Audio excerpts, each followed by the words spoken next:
penutup. Terima kasih. Acara yang kedua, kata sambutan dari kepala sekolah kami sampaikan pada Bapak Kepala Sekolah. Baik, terima kasih Bapak Ibu yang saya hormati. Sebagai kata pembuka dari saya selaku kepala sekolah dalam kegiatan ini penjabaran budaya positif dalam kegiatan calon guru penggerak atas nama Ibu Fertina Malau dari SD kita, saya sepenuhnya mendukung kegiatan ini dan untuk Ibu calon guru penggerak semangat dan ya Bu, sehat selalu, Tuhan memberkati segala kegiatan ataupun usaha yang Ibu buat demi sekolah kita. Demikian kata pembuka dari saya. Terima kasih. Baik, terima kasih kepada Bapak Kepala Sekolah yang telah memberikan kata sambutannya. Dan yang ketiga, penyampaian materi. Waktu dan tempat kami persilahkan.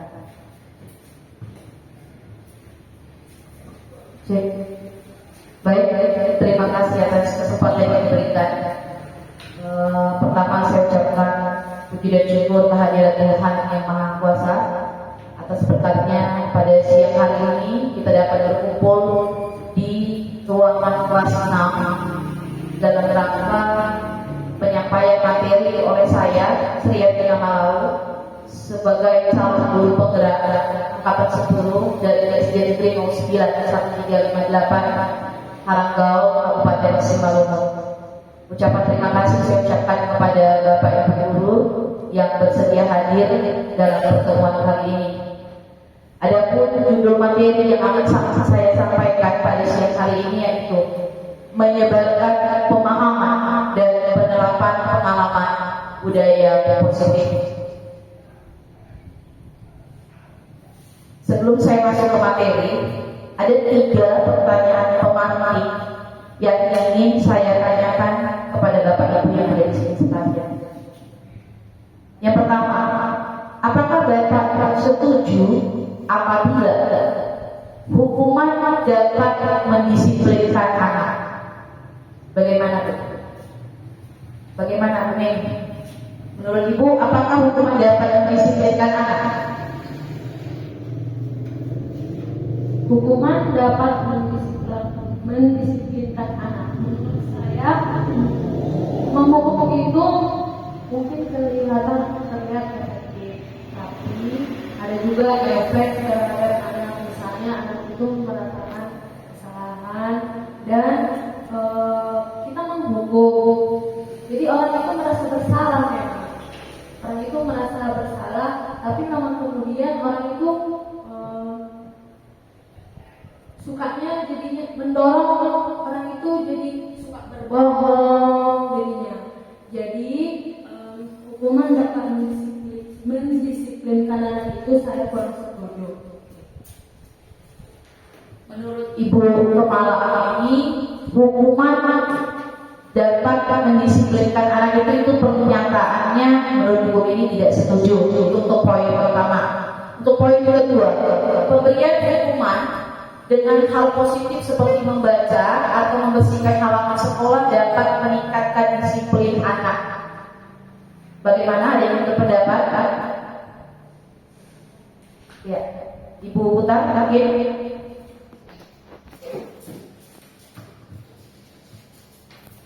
Baik, pemberian hukuman dengan hal positif seperti membaca atau membersihkan halaman sekolah dapat meningkatkan disiplin anak. Ya, saya setuju karena mungkin dengan hukuman seperti membaca atau membersihkan halaman ini bisa saja suatu hukuman hal positif. Mengapa? Karena mungkin dengan cara dikasih hukuman demikian, anak itu jadi yang sebelumnya tidak tahu membaca lebih lancar, tapi karena ada hukuman, mungkin untuk hari-hari berikutnya dia sudah lebih bisa membaca dengan cara diberi hukuman tersebut. Terima kasih. Baik, terima kasih. Bu Putar berpendapat beliau setuju dengan pemberian hukuman dalam hal positif ya Bu ya. Oke, kalimat pemantik yang ketiga. Apakah Bapak Ibu setuju apabila memberi penghargaan dapat meningkatkan motivasi belajar anak? Mungkin Ibu Kagal. Ya, pada umumnya anak-anak itu sangat bangga bila dapat penghargaan dari gurunya. Jadi kita berusaha memberi penghargaan kepada anak-anak kita supaya mereka semakin giat belajar agar dia mendapatkan penghargaan itu. Terima kasih. Oke, saya dapat katakan berarti Ibu setuju ya Bu ya dengan pemberian penghargaan. Karena menurut Ibu pemberian penghargaan dapat meningkatkan motivasi belajar. Oke. Nah, ada konsep penting dalam mewujudkan budaya positif. Ada 8 poin yang akan kita pelajari atau kita bahas pada siang hari ini. Yang pertama, disiplin positif dan nilai-nilai kebajikan universal. Yang kedua, teori motivasi, hukuman dan penghargaan, konsekuensi serta restitusi. Yang ketiga, ada keyakinan kelas. Yang keempat, kebutuhan dasar manusia dan dunia berkualitas. Yang kelima, posisi kontrol seorang guru. Dan yang terakhir adalah segitiga restitusi. Kita masuk ke topik yang pertama, disiplin positif dan nilai-nilai kebajikan universal. Oke, sebelum kita masuk ke apa itu disiplin positif, apa itu nilai-nilai kebajikan universal, saya ada satu kegiatan yaitu perubahan paradigma. Seandainya dalam posisi ini kita berandai-andai ada Bapak Ibu dan ada teman Bapak Ibu di sebelah. Sudah? Misalkan kita menyobek secara kertas, lalu kita tulis dalam kertas itu sesuatu benda yang sangat berharga bagi kita, baru kita meletakkan kertas itu di salah satu tangan kita, di salah satu tangan kita. Kemudian teman yang di sebelah kita mencoba dengan sekuat tenaga untuk berbagai cara meminta agar kita membuka dan memberikan benda yang ada di tangan kita ini. Teman kita tadi bisa membujuk, mengancam, menghardik, merayu, menyuap, apa saja agar dapat kita ini mau membuka kepala tangan kita ini. Nah, kira-kira kalau kejadian seperti ini terjadi, Bapak Ibu mau nggak membuka kepala tangan? Mau nggak? Coba, ada yang berpendapat mungkin Ibu Erika, mau nggak?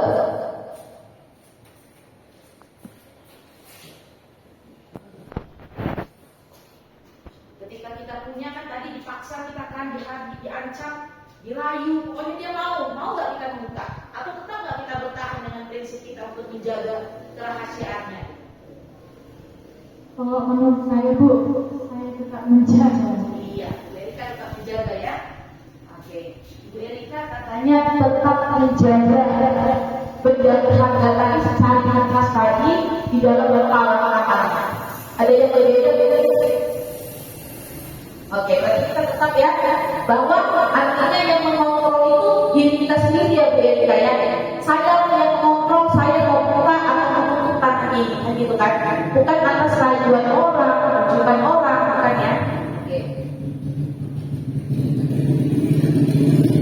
Nah, dari paradigma tadi itu satu pembelajaran perubahan paradigma teori kontrol atau teori pilihan yang menyatakan ilusi bahwa saya guru yang mengontrol murid. Yang kedua, ilusi bahwa kritik dan membuat orang merasa bersalah dapat menguatkan karakternya.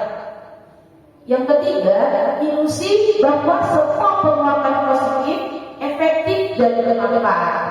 Dan yang keempat, ilusi bahwa orang dewasa untuk memaksa. Kita bisa memaksa. Nah, keempat, paradigma itu merupakan teori pilihan atau fungsi kontrol. Nah, perubahan paradigma itu berganti dari stimulus respon menjadi teori kontrol atau teori pilihan. Siapa yang sebetulnya punya kontrol? Dulu, paradigma stimulus respon menyatakan bahwa kita mencoba mengubah orang agar berpandangan sama dengan kita. Tapi pada kenyataannya kita berusaha memahami pandangan orang lain tentang dunia. Tidak bisa kita paksakan. Kita hanya bisa memahami. Yang kedua, perilaku buruk dilihat sebagai sesuatu kesalahan. Sedangkan menurut teori kontrol, semua perilaku itu pasti ada tujuannya. Kenapa dia mengatakan seperti itu? Ada tujuannya. Yang ketiga, orang lain bisa mengontrol saya. Itu kalau stimulus respon. Sedangkan teori kontrol itu menyatakan hanya Anda yang bisa mengontrol diri Anda, hanya saya yang bisa mengontrol diri saya. Hanya Ibu Erika yang bisa menentukan Ibu Erika mau buka atau mau tutup kepala tangannya. Yang keempat, saya bisa mengontrol orang lain. Itu dari paradigma stimulus respon. Sedangkan paradigma teori kontrol, Anda tidak bisa mengontrol orang lain. Selanjutnya, stimulus respon menyatakan pemaksaan ada pada saat rujukan gagal. Ketika kita ayolah. Ketika rujukan tidak dapat, maka kita paksa dia. Sedangkan menurut teori kontrol, kolaborasi dan konsensus menciptakan pilihan-pilihan baru. Maunya apa? Kita tuju maunya apa, seperti apa. Dan yang terakhir, stimulus respon itu model berpikirnya adalah menang kalah, iya atau tidak. Ketika kita berhasil, maka kita menang. Ketika kita tidak berhasil mewujud, maka kita kalah. Sedangkan menurut teori kontrol, model berpikirnya sama-sama menang. Sama-sama maunya apa? Kita diskusikan, kita kolaborasikan. Apa makna disiplin? Disiplin berasal dari bahasa Latin disiplina, yang artinya belajar. Disiplin ini membuat orang dari potensinya menuju sebuah tujuan. Apa yang diajarkan? Namun dalam budaya kita makna kata disiplin telah berubah menjadi sesuatu yang dilakukan seseorang pada orang lain untuk mendapatkan kepatuhan. Ketika dia patuh pada aturan yang berlaku, pada apa yang disampaikan seseorang, maka dia mendapat penilaian dia sudah disiplin. Ini dia disiplin positif. Disiplin positif merupakan salah satu cara penerapan disiplin yang bertujuan untuk menumbuhkan kesadaran serta memberdayakan anak untuk melakukan sesuatu hal sempurna tanpa ancaman maupun tanpa hukuman. Inilah yang diharapkan bisa kita terapkan di sekolah kita. Disiplin positif. Jadi seseorang anak itu melakukan sesuatu bukan karena kita ancam, cepat kau datang, satu ruangan itu. Tapi dia mau melakukan itu karena dia sadar bahwasanya itulah tugas dia. Nanti kau kerjakan PR halaman sekian sampai sekian. Kalau enggak itu hukum. Ternyata itu menurut disiplin positif yang kita lakukan itu sudah salah. Orang melakukan itu bukan karena kita ancam, bukan karena kita sombong. Ayo, yang bisa mengerjakan ini nanti nilainya dibuat 80. Yang bisa mengerjakan ini nanti ibu kasih hadiah coklat. Itu kan sudah menyogok. Awas kau ya, kalau nggak siap nanti hukum Muhammad bendera. Itu kan sudah mengancam. Ataupun kita beri hukuman, kenapa dan satu halaman ini begini segala macam, itu sudah hukuman dan itu tidak disiplin positif. Nilai-nilai kebajikan universal. Nilai-nilai kebajikan universal adalah sifat-sifat positif manusia yang merupakan tujuan mulia dan ini dicapai setiap individu. Nilai-nilai tersebut bersifat universal dan lintas bahasa, suku bangsa, agama maupun latar belakang. Dengan mengaitkan nilai-nilai kebajikan yang diyakini seseorang, maka motivasi intrinsiknya terbangun. Inilah yang saya bilang tadi.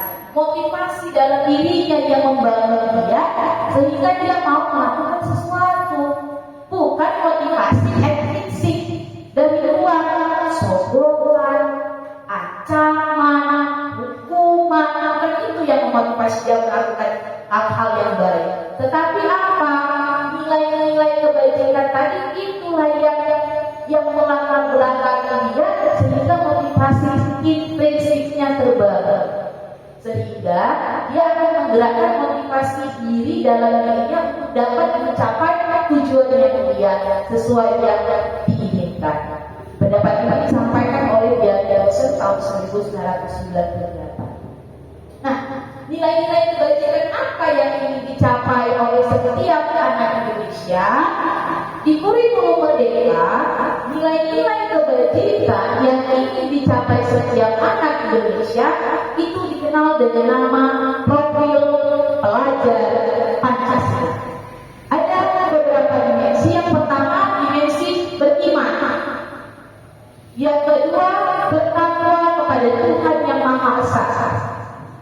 Berakhlak mulia, mandiri, bernalar kritis, berkebinekaan global, bergotong royong, dan yang terakhir dimensi kerajaan. Dimensi-dimensi inilah nantinya yang diharapkan bisa ditunjukkan oleh anak didik kita ketika nilai intrinsik itu muncul dalam diri. Dia bisa apa? Kreatif. Dia bisa apa? Mandiri. Dia bisa apa? Beriman dan bertakwa tanpa harus kita paksa, kita ancam, kita beri sogokan. Selanjutnya, teori motivasi, hukuman dan penghargaan, konsekuensi serta restitusi. Teori motivasi perilaku manusia itu ada dua. Yang pertama adalah motivasi eksternal untuk menghindarkan ketidaknyamanan hukuman. Apa yang akan terjadi apabila saya tidak melakukannya? Kalau aku tidak menjalankan PR, aku gimana ya? Kalau seandainya pekerjaan yang nilai 100, nanti aku ranking berapa ya? Nanti aku dikasih apa ya sama mamaku? Itu kan motivasi eksternal dari luar yang motivasi dia. Yang kedua, untuk mendapatkan imbalan dari orang lain atau institusi. Apa yang akan saya dapatkan ketika saya melakukan? Kalau aku bisa juara saham, nanti sekolah kasih apa ke aku ya? Apakah aku diberikan beasiswa? Itu kan motivasi eksternal. Nah, yang ketiga, motivasi internal. Itulah tujuan disiplin positif tadi. Motivasi itu tumbuh dari dirinya sendiri untuk menghargai diri sendiri. Saya akan menjadi orang yang seperti ini apabila saya melakukan ini. Jadi dia melakukan disiplin positif itu murni dari dirinya, bukan karena hukuman, bukan karena ancaman, bukan karena sogokan, rayuan dan sebagainya, tetapi karena dia punya nilai untuk menghargai dirinya sendiri. Inilah tujuan dari disiplin positif itu sebenarnya. Menurut Bapak Pelajar Dewan Kata, merdeka itu artinya kita tidak hanya terlepas dari perintah, akan tetapi juga cakap untuk memerintah diri kita sendiri. Nah, ketika anak-anak itu takut akan perintah kita, karena kita perintah mereka ini seperti ini, bla dan sebagainya, artinya mereka belum merdeka. Karena apa? Karena mereka masih diperintah dan mereka mencatat untuk memerintah dirinya sendiri, belum bisa untuk mengarahkan dirinya sendiri. Gitu. Ini dia hukuman, konsekuensi, restitusi. Apa sih sebenarnya perbedaan antara hukuman, konsekuensi, dan restitusi? Hukuman. Yang pertama, hukuman tidak terencana.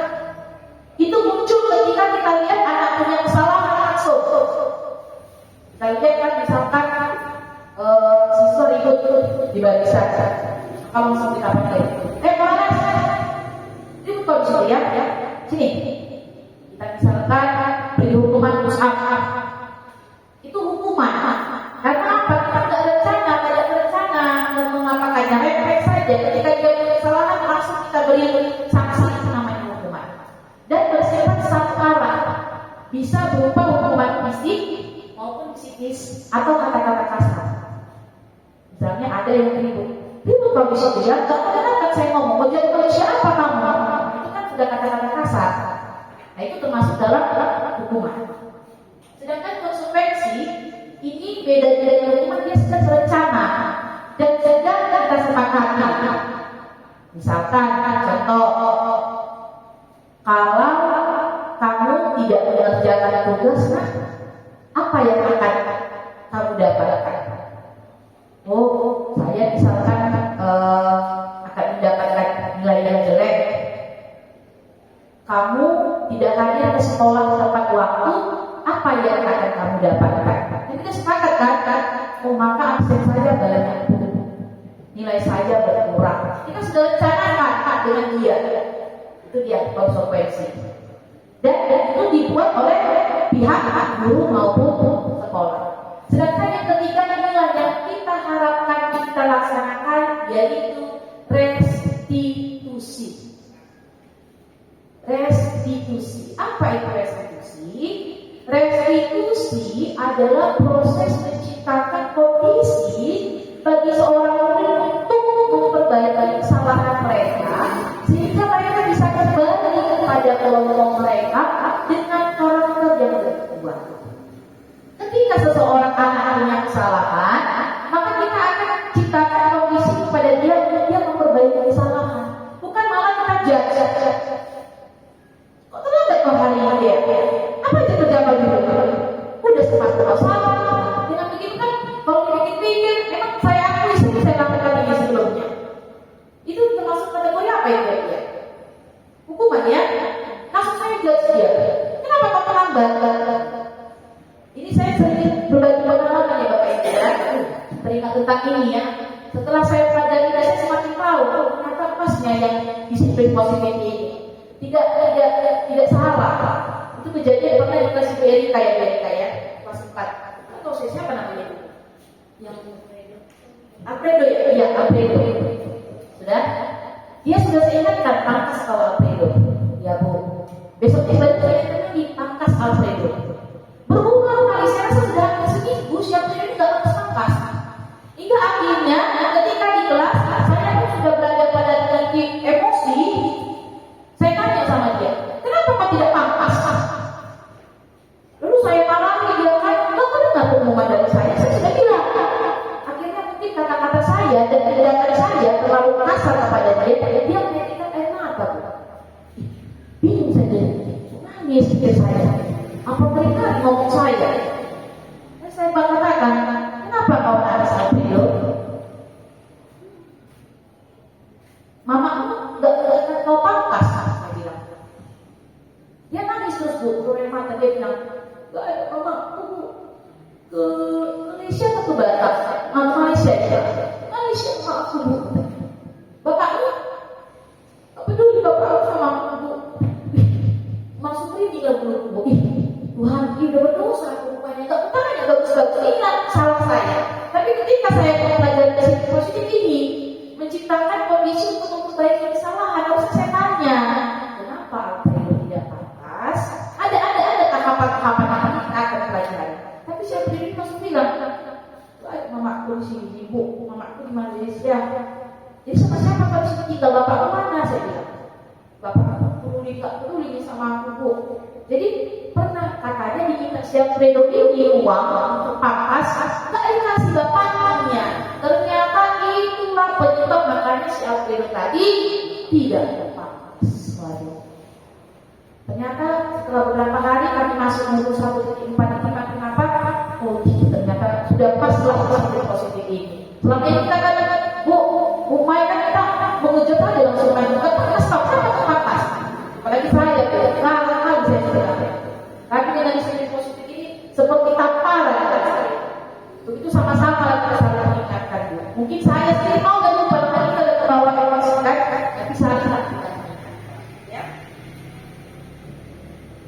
Iya. Dihukum oleh penghargaan. Bahwa penghargaan berlaku sama dengan hukuman. Dalam arti meminta atau membujuk seseorang melakukan sesuatu untuk memenuhi suatu tujuan tertentu dari orang yang meminta atau membujuk, dorongannya eksternal akan ada faktor ketergantungan. Beberapa dampak dari pemberian penghargaan, yang pertama itu pengaruh jangka pendek atau jangka panjang. Yang kedua, penghargaan itu mengukur. Yang ketiga, penghargaan mengurangi ketepatan.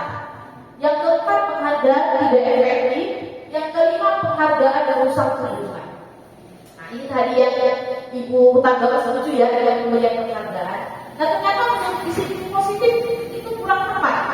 Karena apa? Karena penghargaan itu dia berlaku sama dengan hukuman. Dia dorongannya itu dorongan eksternal.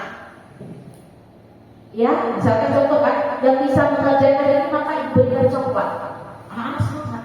Tapi besoknya ketika tidak ada coklat, semangatnya mana coklat ibu? Biasanya kasih coklat. Ya, yang bisa siap di luar boleh istirahat di luar. Buru-buru pergi istirahat. Hari berikutnya, Bu, istirahat kami, Bu, siap kami. Itu dia. Penghargaannya itu dia, pengaruhnya itu bisa jangka pendek maupun jangka panjang. Itu tetap motivasinya adalah motivasi eksternal. Jadi dihukum oleh penghargaan. Penghargaan itu menurunkan kualitas. Penghargaan itu mematikan kreativitas. Serta penghargaan itu mengurangi motivasi intrinsiknya. Jadi berniat atau melakukan sesuatu yang baik itu karena disogok. Biar dapat coklat aku hari ini, biar ini satu aku hari ini, biar ini bla bla segala macam. Ya. Selanjutnya, ini ada beberapa perbedaan hukuman dan konsekuensi. Saya minta pendapatnya dari Bapak Ibu guru semua. Yang pertama, mencatat 100 kali di dalam buku dengan kalimat saya tidak akan terlambat, saya tidak akan terlambat, saya tidak akan terlambat ke sekolah. Kira-kira hukuman atau konsekuensi? Koneksi Bluetooth dihentikan. Kira-kira apa? Hukumannya. Oke. Yang kedua, lari mengelilingi lapangan Berhasil. basket 2 kali karena terlambat lagi ke sekolah. Kira-kira apa ya? Hukuman atau konsekuensi? Hukuman. Murid diminta untuk push up 15 kali karena tidak menggunakan masker ke sekolah. Hukuman. Bapak Ibu kita cek ya. Membagi kertas tugas dengan yang telah dicoret-coret. Konsekuensi. Membersihkan tumpahan air di meja tulis karena tersenggol pada saat belajar. Apa itu? Konsekuensi, Bu. Oh, konsekuensi. Oke. Selanjutnya, murid disuruh untuk tidak mengenakan sepatu seharian di sekolah karena tidak mengenakan sepatu hitam. Itu apa, Bu? Kira-kira BRK? Hukuman menurut BRK. Tapi saya BRK, lari mengelilingi lapangan basket 2 kali karena terlambat 10 menit untuk pelajaran PJOK. Kira-kira apa itu? Kita bawa hukuman. Nah, hari kita sudah masing-masing menjawab ya. Kita cek apakah jawabannya benar. Ternyata dicatat 100 kali dalam buku kalimat saya tidak akan terlambat, saya tidak akan terlambat. Itu masuk dalam kategori hukuman. Yang kedua, lari mengelilingi lapangan basket 2 kali karena terlambat hadir di sekolah. Hukuman. Murid diminta untuk push up 15 kali karena tidak menggunakan masker, termasuk hukuman. Kemudian menggantikan kertas tugas dengan yang telah dicoret-coret, konsekuensi. Nah, kita coret, maka kita ganti kertasnya. Kan gitu kan? Kita buat, maka ada yang harus kita lakukan. Itu konsekuensi. Membersihkan tumpahan air di meja tulis karena tersenggol pada saat belajar. Itu konsekuensi. Murid disuruh untuk tidak menggunakan sepatu seharian karena tidak menggunakan sepatu hitam. Itu hukuman. Dan yang terakhir, lari mengelilingi lapangan basket 2 kali karena terlambat 10 menit untuk pelajaran BJOK. Misalnya gini Bu, maksudnya ini mereka lagi pelajaran olahraga. Biasanya pelajaran olahraga ada pemanasan. Nah, ketika anaknya terlambat, maka konsekuensinya dia berlari 2 kali dari temannya. Bukan beberapa teman, tapi konsekuensi. Oke. Selanjutnya, apa itu restitusi? Tadi kita sudah hukuman itu apa, konsekuensi apa. Nah, ini yang ingin kita terapkan. Restitusi. Restitusi adalah proses menciptakan kondisi bagi murid untuk memperbaiki kesalahan mereka sehingga mereka bisa kembali kepada kelompok mereka dengan karakter yang lebih kuat. Restitusi juga merupakan proses kolaboratif yang mengajarkan murid untuk mencari solusi dari masalah mereka dan membantu murid berpikir tentang orang seperti apa yang mereka inginkan dan bagaimana mereka harus memperlakukan orang lain dan memperlakukan diri mereka. Itu dia tentang pengertian restitusi. Selanjutnya, ciri-ciri dari restitusi. Yang pertama, restitusi itu bukan untuk menebus kesalahan, tapi restitusi adalah kita belajar dari kesalahan. Yang kedua, restitusi itu berguna untuk memperbaiki hubungan. Yang ketiga, restitusi itu tawaran, bukan paksaan. Keempat, restitusi menuntut untuk melihat ke dalam dirinya. Kelima, restitusi mencari kebutuhan dasar yang mendasari tindakan. Keenam, restitusi adalah cara yang paling baik. Restitusi fokus pada karakter, bukan tindakan. Kemudian restitusi fokus pada solusi. Dan yang terakhir, restitusi mengembalikan murid yang berbuat salah pada kelompok. Identitas gagal, identitas sukses. Hukuman itu sesuatu yang menyakitkan dan harus terjadi. Ini yang gagal ya. Ini maunya kita harapkan di disiplin positif ini tidak usah kita laksanakan lah. Kalau konsekuensi itu sesuatu harus terjadi. Nah, ini disiplin yang netral. Sedangkan yang diharapkan terjadi adalah restitusi itu merupakan pilihan. Nah, ini dia disiplin positif. Dengan adanya hukuman itu tidak nyaman untuk murid maupun untuk seorang anak dalam waktu yang panjang.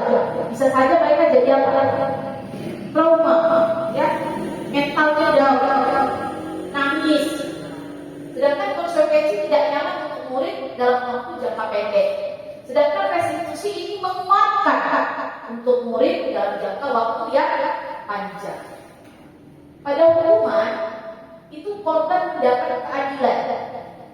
Sedangkan pada konsekuensi korban diabaikan. Sedangkan pada restitusi korban mendapatkan ganti. Pada hukuman, murid atau anak akan merasa tersakiti. Sedangkan di konsekuensi, murid tidak nyaman. Sedangkan di restitusi, murid mendapatkan penguatan. Selanjutnya, pada hukuman, sistem tidak akan berjalan bila murid tidak takut. Karena takut muridnya maka dikasih hukuman, maka berjalan sistem. Sedangkan di konsekuensi itu perlu monitoring dan supervisi terus-menerus oleh guru. Sedangkan kalau restitusi kita nggak perlu, biarkan murid belajar dengan tanggung jawab untuk perilaku tersebut. Nah, pada hukuman berlaku hanya pada sebuah institusi, tidak berlanjut pada kehidupan nyata. Sedangkan konsekuensi membantu penerapan mengikuti peraturan dalam masyarakat. Sedangkan di restitusi fokus pada pemecahan masalah dalam jangka waktu panjang. Untuk hukuman, peraturannya adalah kamu harus, bla bla bla. Sedangkan pada konsekuensi apa peraturannya? Mampukah kamu melakukannya? Nah, sedangkan di restitusi apa yang kamu yakini? Apa yang bisa kamu lakukan untuk memperbaiki masalah ini? Hukuman, murid atau anak itu akan membenci peraturan. Sedangkan pada konsekuensi, murid atau anak itu menghormati peraturan. Dan pada restitusi murid atau anak menghormati dirinya dan orang lain. Hukuman itu sifatnya negatif. Konsekuensi netral, dan yang diharapkan dalam pelaksanaan adalah restitusi karena dia merupakan disiplin positif. Keyakinan kelas. Mengapa tidak ada peraturan saja? Berapa harus keyakinan kelas? Nah, iya ya. Mengapa kita memiliki peraturan harus menggunakan helm bila mengendarai kendaraan roda dua? Ini peraturan ya. Ini peraturan. Mengapa kita memiliki peraturan harus datang tepat waktu pada saat mengikuti pelatihan? Nah, untuk mendukung motivasi intrinsik kembali ke nilai atau keyakinan, nah keyakinan ini lebih menggerakkan seseorang dibanding mengikuti serangkaian peraturan-peraturan. Nah, peraturan ini karena adanya motivasi eksternal, ya. Nah, perbedaan peraturan dengan keyakinan kelas, keyakinan dibuat berdasarkan kesepakatan antara guru dan siswa dan bersifat universal. Sedangkan peraturan dibuat oleh guru yang bersifat satu arah tanpa kita tanyakan, kan begitu kan? Kalau peraturan tidak pernah kita tanyakan kan? Peraturan sekolah SD Negeri 09/138 satu, bla bla bla, dua sampai beberapa tidak kita tanyakan, itu namanya peraturan. Tapi kalau keyakinan kelas kita sepakati antara siapa? Antara siswa dengan gurunya, sehingga apa? Itu timbul dari mereka sendiri. Mereka yakin mereka bisa melaksanakan dan kita sepakati aturan itu, maka itulah yang menjadi keyakinan kelas. Bukan dibuat oleh seorang guru, tapi kolaborasi antara siswa dengan guru. Itu bedanya.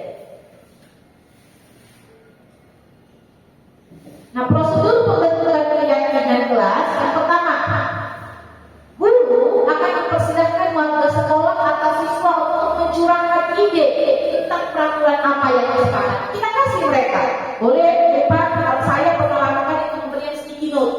Saya kasih sticky note kepada mereka, lalu mereka menulis, mereka curahkan ide mereka tentang peraturan yang akan disepakati. Lalu yang kedua, saya mencatat semua masukan. Dari 3 orang saya catat semua masukannya. Saya suruh mereka tempelkan. Lalu nah ini dia. Ini poin penting di keyakinan kelas. Tidak ada kalimat negatif. Kalau ada kalimat negatif itu diganti menjadi kalimat positif. Contohnya apa? Tidak boleh terlambat, tidak bisa di keyakinan kelas. Karena kita fokusnya adalah disiplin positif, maka kalimatnya itu kalimat positif. Tidak terlambat berarti kita ganti menjadi apa misalkan? Disiplin atau tepat waktu. Tidak mencontek, tidak boleh. Kita ganti menjadi apa? Jujur, seperti itu.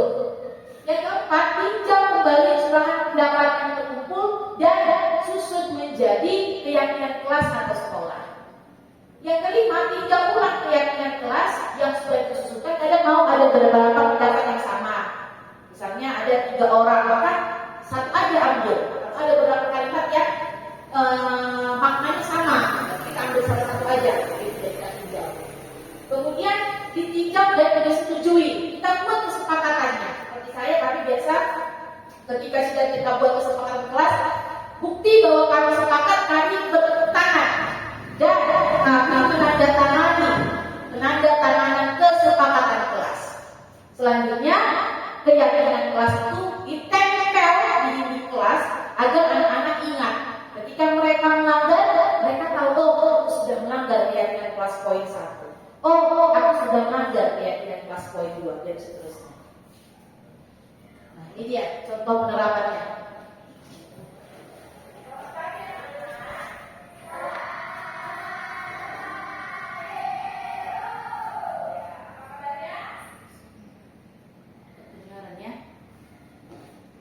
Sebentar ya Bu. Bluetooth dihentikan.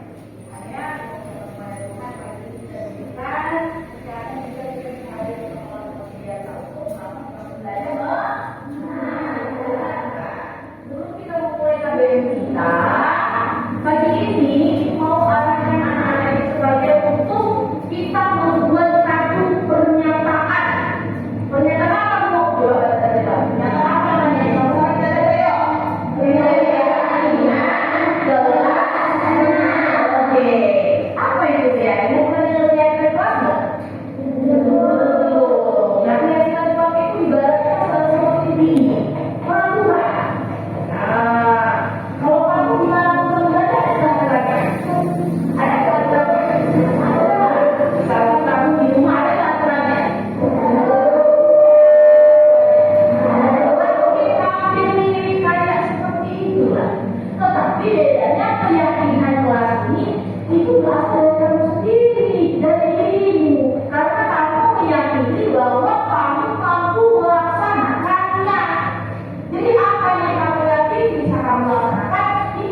pindah ke fokusnya di mana? Bukan di situ aku Musri.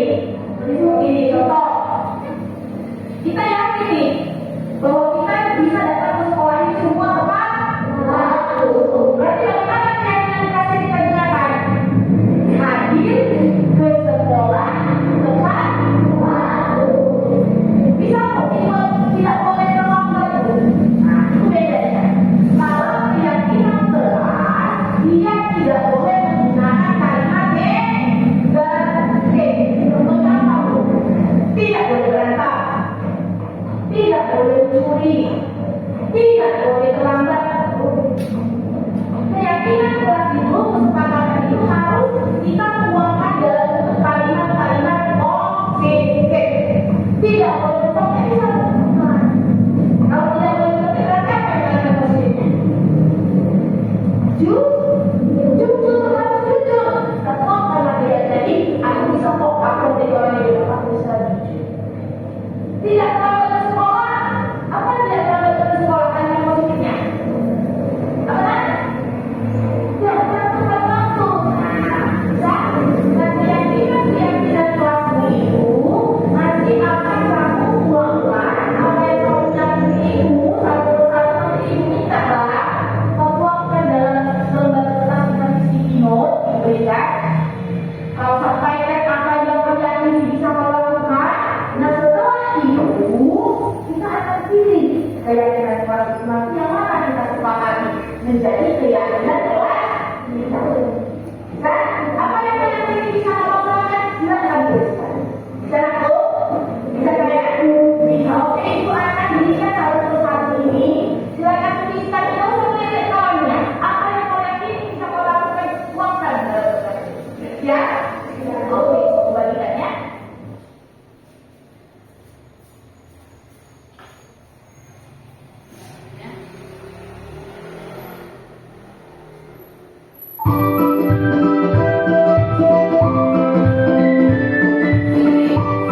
Ini pertama saya memberikan kertas post-it sehingga di kertas ini siswa mengeluarkan ide tentang keyakinan kelas yang mereka inginkan. Mereka maunya apa?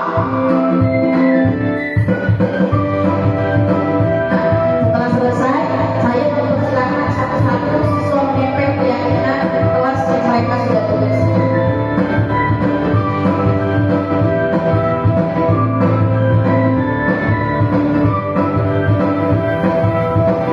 Nah, dari rangkaian keyakinan kelas yang mereka tulis, saya tinjau dan saya susun keyakinan kelas. Saya pilih mana yang sama saya ambil.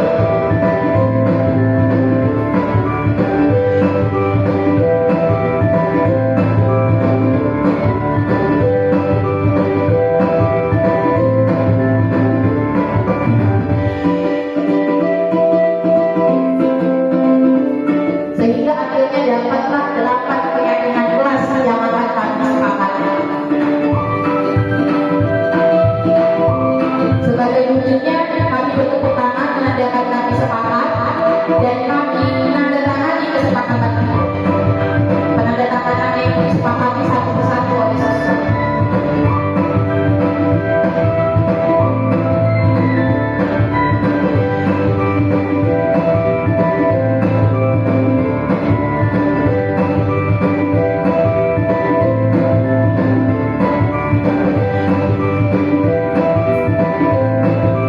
Iya, keyakinan kelas yang menempel dan kesepakatan kelas sudah ditandatangani. Iya. Nah, berikut kita dengarkan tanggapan murid.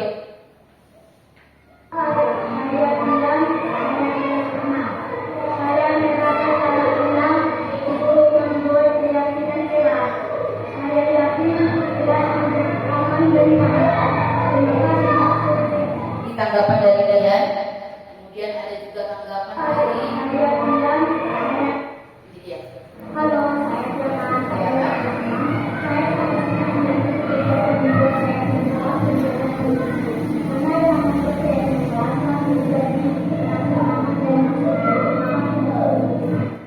Ya, untuk cara penerapan keyakinan kelas. Nah, selanjutnya materi kebutuhan dasar manusia dan dunia berkualitas. dasar manusia ada 5. Yang pertama, manusia itu perlu kasih sayang dan rasa diterima. Kedua, manusia itu butuh penguasaan. Manusia itu perlu kebebasan. Manusia itu perlu kesenangan. Dan keempatnya itu diperlukan untuk bertahan hidup dalam 5 kebutuhan dasar manusia. Yang selanjutnya ini dia 5 posisi kontrol guru. Nah, ini saya yang bertanya. Aku kira-kira di posisi yang mana ya? 5 posisi kontrol guru itu, yang pertama, guru itu sebagai penghukum. Yang kedua, guru bisa memposisikan diri berada pada posisi membuat rasa bersalah. Yang ketiga, guru itu bisa berada pada posisi teman. Keempat, pemantau. Yang kelima, manajer. Seperti apa penghukum, pembuat rasa bersalah, teman, pemantau, manajer? Berikut kita bahas.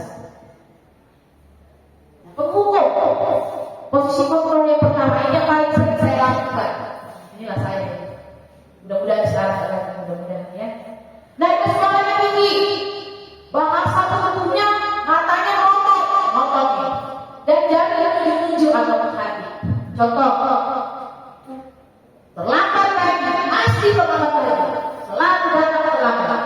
Kapan bisa datang tepat waktu? Kita kan ada suaranya tidak tinggi. Maka dampaknya itu apa?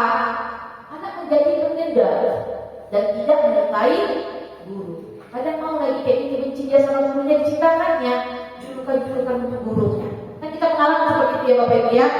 Kadang benci kita sama Bapak Ibu, ngurus dia, cekik, kita bilang Bapak kuping dan sebagainya. Ternyata itu kebagus sih dampaknya. Jadi mencegah anak itu dan tidak menyukai guru. Ini posisi guru sebagai penghukum. Ada yang seperti ini? Ada yang seperti ini? Ada yang ini? Ada. Oh, tapi mudah-mudahan setelah kita ada lagi ya. Oke, yang kedua, posisi sebagai pembuat rasa bersalah. Nada suaranya kelas, halus, sedih, bahasa tubuhnya merapat pada anak dan lesu. Contoh kalimatnya, nah, kamu ini bagaimana ya? Kamu sudah berjanji dengan ibu tidak akan terlambat lagi. Kamu kenapa ya senang sekali mengecewakan ibu? Ibu benar-benar kecewa sekali. Dampaknya ini, anak menjadi merasa bersalah, rendah diri. Sampai kayak gitu. Iya ya, pernah seperti ini? Pernah di posisi membuat merasa bersalah? Pernah Bapak Ibu? Pernah. Nah, ini dia posisi teman. Nada suaranya ramah, akrab, dan bercanda. Bahasa temannya biasanya sering merapat pada murid dan tersenyum jenaka. Contohnya ini ya, contoh temannya. Nah, pulang. Bagaimana sih kamu? Kemarin kamu kan sudah janji ke ibu kan? Kenapa terlambat lagi? Sambil senyum. Itu teman dia. Karena dia menganggap kalau itu temannya. Jadi bagaimana dengan teman seperti itulah yang mendekatkan diri. Meskipun dia nggak marah-marah. Ya sudah, ada apa-apa. Ibu sana ya nak. Nanti ibu bantu kamu ini. Lalu senyum-senyum. Dampaknya apa? Murid itu bergantung pada satu orang. Dan murid itu tidak mandiri. Selanjutnya, pemantau. Ini dia. Nada suaranya datar, bahasa tubuhnya formal. Contoh, tahu pak kamu jam berapa kita mulai belajar? Dia bahasa tubuhnya formal. Kamu dalam 15 menit. Apakah kamu sudah mengerti konsekuensi yang harus dilakukan bila terlambat? Nanti pada saat yang istirahat kamu harus tinggal di kelas. Saya akan tugas yang tertinggal lagi. Saya tunggu. Dampaknya ini si anak tadi bisa akan menghitung hukuman apa yang diberi tanpa melihat nilai kebajikan. Dia belum sepenuhnya mandiri. Nah, yang terakhir, inilah yang diharapkan disiplin positif untuk kita lakukan, yaitu nada suara tulus, bahasa tubuhnya tidak kaku dan mendekat kepada murid. Contohnya, nah, apakah kamu mengetahui jam berapa belajar dimulai? Baik, baik. Jadi sekarang kamu kan sudah terlambat. Kira-kira bagaimana kamu akan memperbaiki masalah ini? Nah, ini dia Bapak Ibu.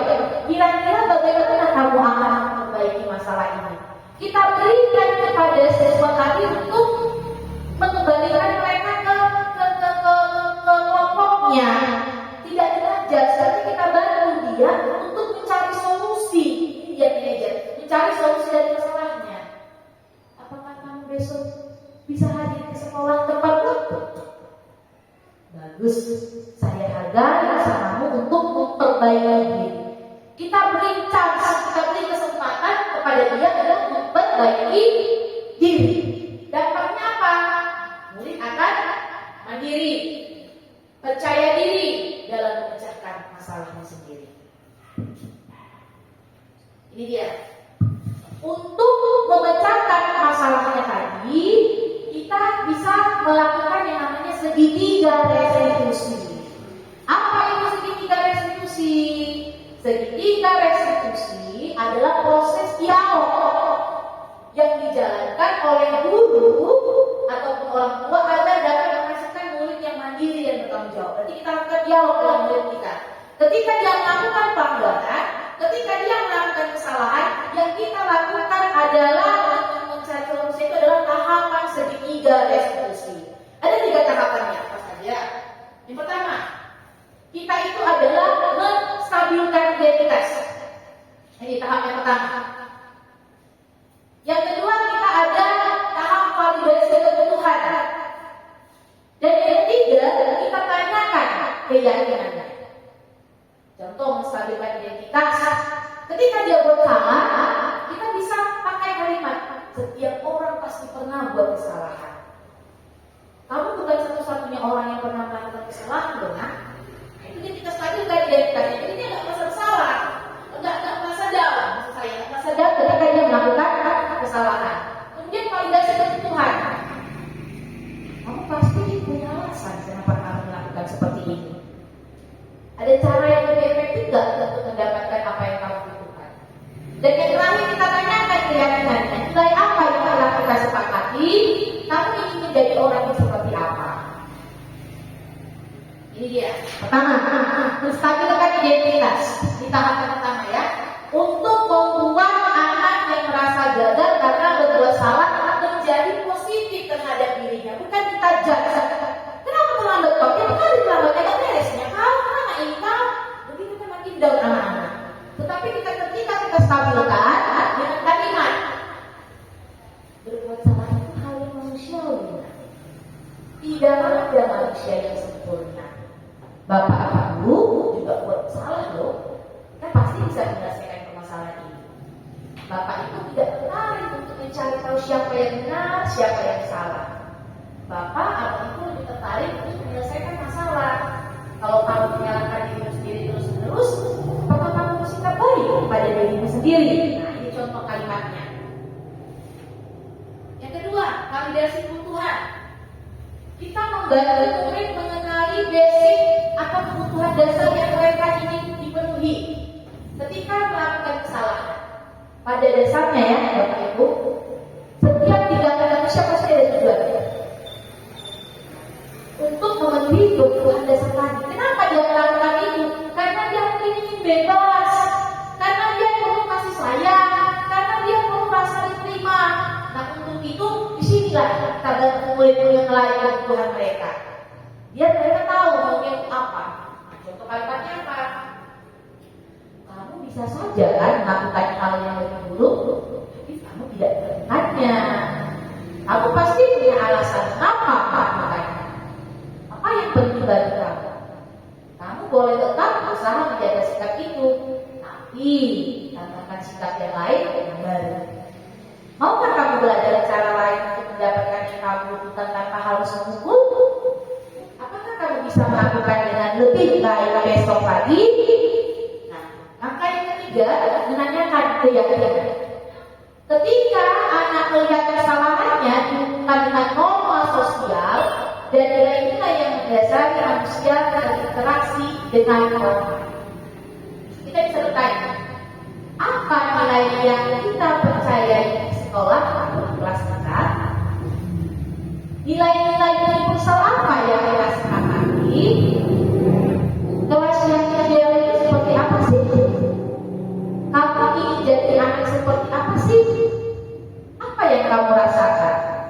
kamu melakukan itu?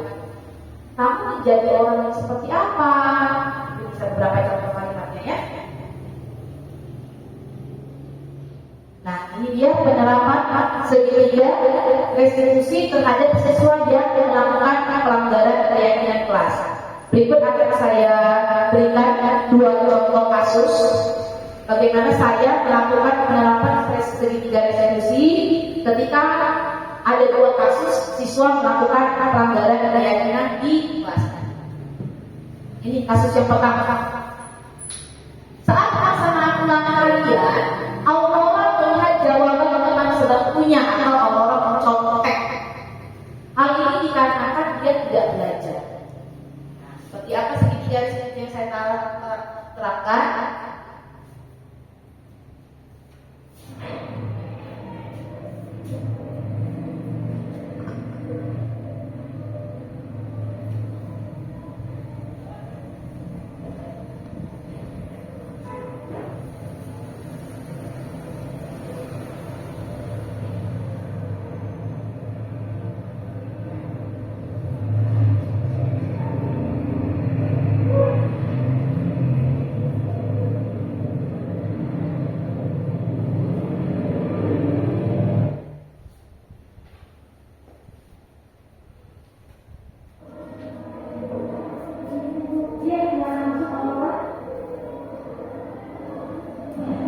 Sini saya mulai menerapkan segitiga restitusi. Kamu sudah beristirahat? Sudah. Aurora, kamu tahu tidak kenapa Ibu panggil kamu pagi ini? Tidak. Ini Aurora. Tadi saat kita melaksanakan ulangan, Ibu melihat kalau Aurora itu melihat jawaban dengan membantu Aurora yaitu Candy. Betul atau tidak? Betul. Nah, menurut Aurora melihat jawaban teman atau mencontek jawaban teman itu perbuatan baik atau tidak baik? Tidak baik. Tidak baik.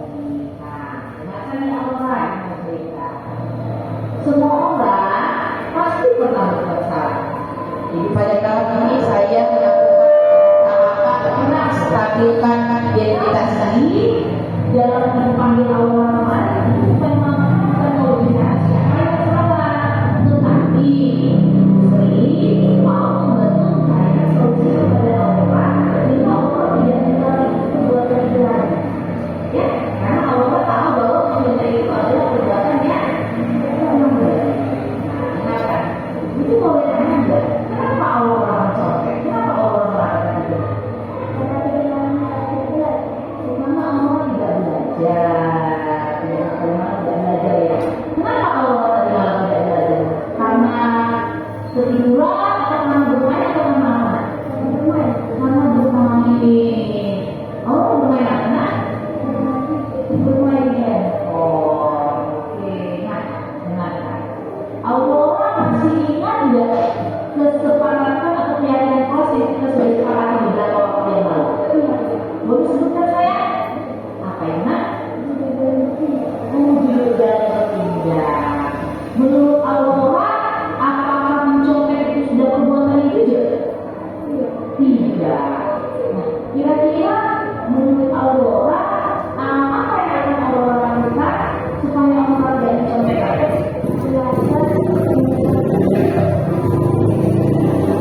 Punya? Iya, Aurora katakan Aurora akan belajar, Aurora akan mengerjakan soal semuanya, dan Aurora akan berdoa kepada Tuhan. Kira-kira kenapa Aurora mulai mau melakukannya?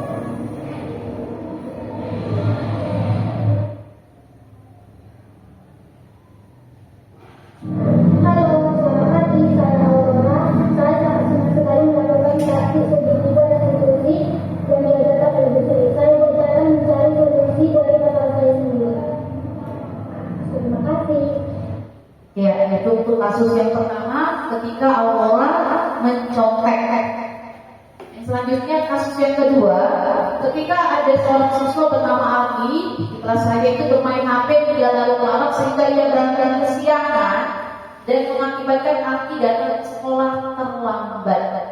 Adapun tahapan segitiga garis-garis yang saya lakukan seperti pada video berikut.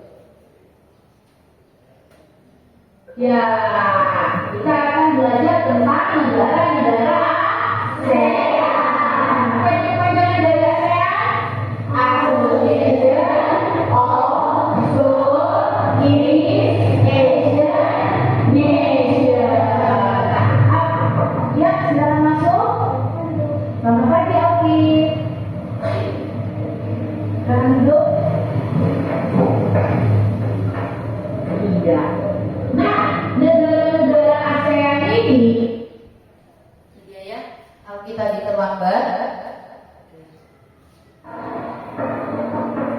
ya silakan Alki.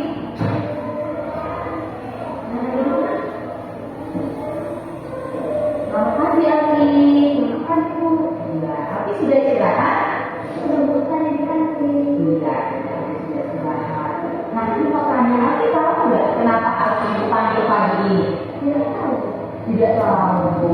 Nah, ini mau tanya nih. Alki tadi ke sekolah berangkat jam berapa saya? 7.20. 7.20. Alki tahu kita ke sekolah masuk pukul berapa? Jam 7.15.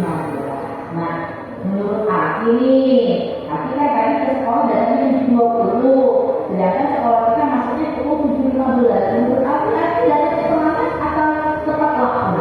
Terlambat. Ya, semua orang itu pernah berbuat salah. Hidup sini tak pernah berbuat salah. Nah, kalimat ini merupakan kalimat menstabilkan diri. Tidak pernah loh datang ke satu acara tidak tepat waktu. Tetapi ibu panggil anak pagi ini bukan mau mencari siapa yang salah. Tetapi ibu mau membantu Alki mencari solusi atas masalah yang Alki hadapi. Kalau boleh cerita, Alki terlambat tadi ini karena apa ya? Tidur kelamaan. Oh, tidur kelamaan. Ya. Kenapa tidur kelamaan? Jam berapa tidurnya? Jam 11 malam. Kenapa kira-kira jam sampai jam 11 malam? Nah, karena belajar atau karena apa kira-kira? Oh, karena bermain handphone. Ternyata Alki terlambat, kesiangan tuh malam itu bermain handphone. Mengakibatkan Alki tidurnya berlarut-larut dan kadang-kadang bangunnya kesiangan, tidurnya terlambat ke sekolah. Begitu ya, Nak? Nah, dengarkan. Alki masih ingat nggak keyakinan kelas yang sudah kita sepakati beberapa waktu yang lalu? Coba sebutkan salah satunya. Disiplin dan tepat waktu. Menurut Alki, disiplin dan tepat waktu penting nggak bagi kita? Penting. Itu mau tanya, kira-kira apa yang bisa Alki lakukan supaya Alki besok tidak terlambat lagi ke sekolah? Tidur lebih awal. Jam berapa? Oh, jam 9 malam ya. Yang Nah, ini Alki membuat keyakinan. Dia memperbaiki dia yang maunya jam 11 dari jam 9 hari ini. Berarti malam ini Alki tidurnya jam 9 malam, tidak bermain handphone sampai malam ya. Supaya kita paksa ya. Dan suaminya banget bisa lebih awal dan ke sekolah tidak datang terlambat. Oke, mantap, tunggu nanti. Oke, Ibu yakin Alki bisa melakukannya dan Ibu yakin Alki bisa menjadi anak yang tepat waktu dan anak yang bisa kan? Oke, terima kasih Alki. Nah, kembali main sama teman-temannya ya. Oke. Halo, selamat pagi. Saya Alki. Saya kelas 6. Saya sangat senang sekali belajar berdiskusi untuk menemukan solusi dari kesalahan yang saya buat. Saya tidak akan mendadak bermain HP sampai larut malam supaya saya ke sekolah tepat waktu. Terima kasih, Bu Sri. Iya, terima kasih juga Alki. Nah, dengan berakhirnya tanggapan dari Alki, maka demikianlah pemaparan saya tentang pemahaman dan penerapan budaya positif yang sudah saya pelajari di modul 1.4 cepat, budaya positif dengan tugas saya selaku calon guru penggerak angkatan 10 dari SD Negeri 091358 Kabupaten Simalungun. Nah, sebelum saya tutup, saya kembalikan ke moderator. Baik, terima kasih. Kita tadi sudah mendengarkan penyampaian yang dilakukan oleh Ibu Sri. Semoga materi yang kita terima pada hari ini bisa kita terapkan di sekolah kita ini. Sekian dan terima kasih. Baik, mungkin ada tanya jawab dari kita sekitar materi yang dijabarkan oleh Ibu Sri tadi. Kami persilahkan jika ada. Selamat siang, Bu Sri. Selamat siang, Bu. Terima kasih, Bu, pemaparan yang telah Ibu sampaikan pada siang hari ini. Kami selaku guru di sini sangat senang mendengarkan apa yang Ibu paparkan tadinya, sehingga kami di sini mungkin bisa melaksanakan apa yang Ibu sampaikan, yaitu masalah positif yang Ibu sampaikan kepada kami, dan kami akan sampaikan kepada murid nantinya. Di sini saya selaku guru agama, Bu, ingin bertanya sedikit, yaitu apakah saya selaku guru agama ikut juga mendapatkan kesepakatan ini, Bu?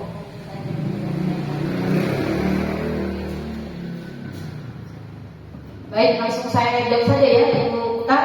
Ya. Terima kasih buat Ibu Mai yang sudah memberikan refleksi kepada saya, semakin menguatkan saya atas pemaparan materi yang sudah saya sampaikan. Nah, untuk menjawab pertanyaan Ibu bertugas sebagai guru agama, begitu ya, Bu ya.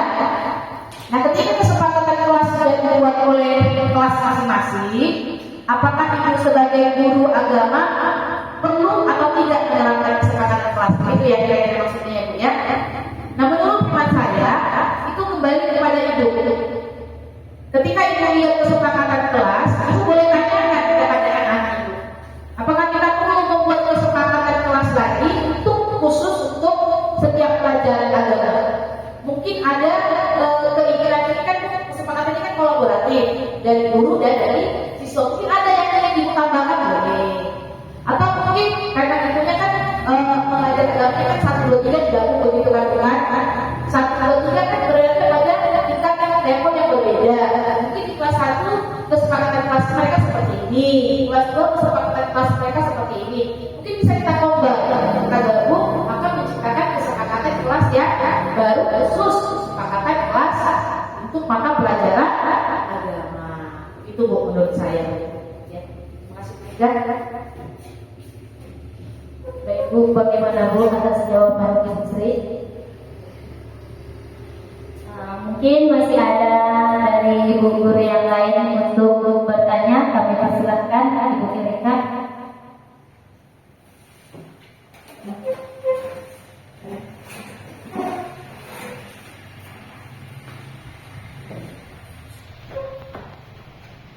Ya, saya ingin bertanya, saya sebagai guru kelas 1, jadi saya ingin bertanya, bagaimana cara saya sebagai guru kelas 1 dalam menerapkan membuat keyakinan kelas, sedangkan siswa kelas 1 masih belum bisa membaca.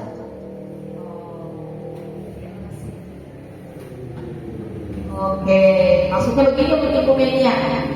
Mas Umedi, tadi kan kita sudah membuat langkah-langkah membuat keyakinan kelas. Seperti yang video saya sampaikan, anak-anak itu diberi kesempatan menuliskan, mencurahkan ide mereka tentang keyakinan yang mereka ingin tuangkan dalam keyakinan kelas mereka.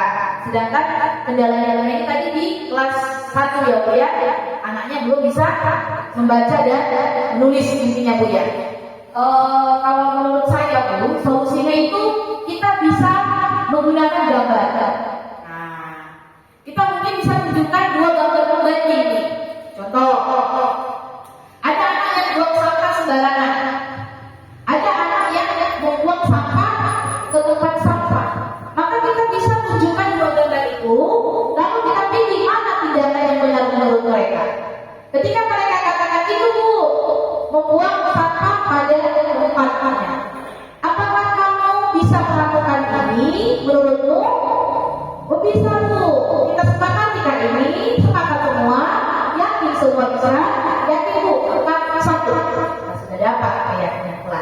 membuang sampah pada tempat.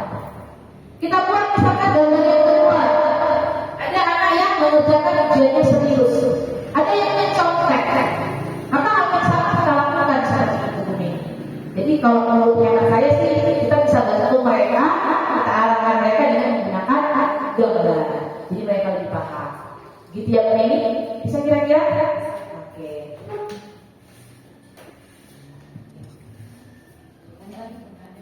Masih ada lagi Ibu? Mas?